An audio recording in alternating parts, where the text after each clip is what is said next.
One of the things that we have rolled out, we have a national feed strategy which is trying to address some of these issues. And one of the things that that strategy tries to encourage is development or promotion of various animal feed commodities. One of the things that we struggle to do is to try to help the manufacturers by asking them to take advantage of the duty remission under the East African protocol, so that we can be able to bring materials cheaper. The country as a whole, we have a 60% animal feed deficit. And because of that, a lot of the manufacturing issues that we have to deal with, the ingredients, we have to import them. That has implications. Forages, there is still currently a lot of discussion about creating strategic feed reserves, and I think once that discussion is dealt with, we will largely be able also to deal with matters to do with the feedlots and the pastoral production systems, so that we can also address the perennial deaths of livestock every other drought cycle. Farmers are the ones who are having the biggest challenge.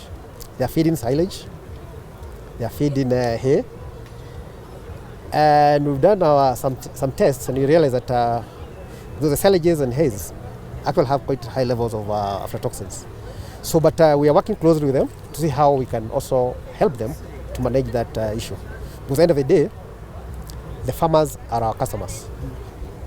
Our wish would be we produce our own raw materials in Kenya. But as it is right now, we have to import. We actually import 80% of the raw materials we use for animal feed production. 80%. About farmers complaining about the high cost of feed because we're importing most of the raw materials.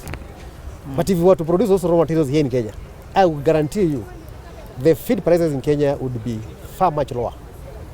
Because what is feed? 70 to 80% of feed is actually raw materials. So you can imagine if we have cheaper raw materials, then we'll have cheaper animal feeds.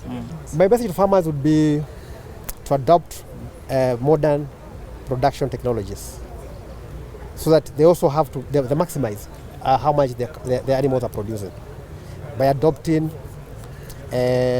use of quality animal feeds, by use of quality forages, pastures, and also scaling their operations.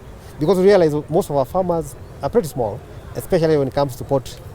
Farmers on average will have about 200 birds, 500 birds. But we know there's what we call benefits of economies of scale.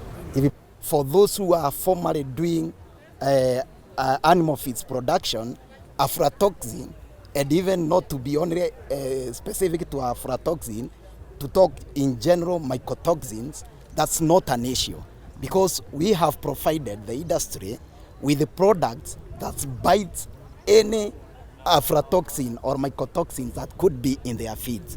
We have also provided, like us in our house farm, with the technology that you can be able to analyze your raw materials before you do your formulation.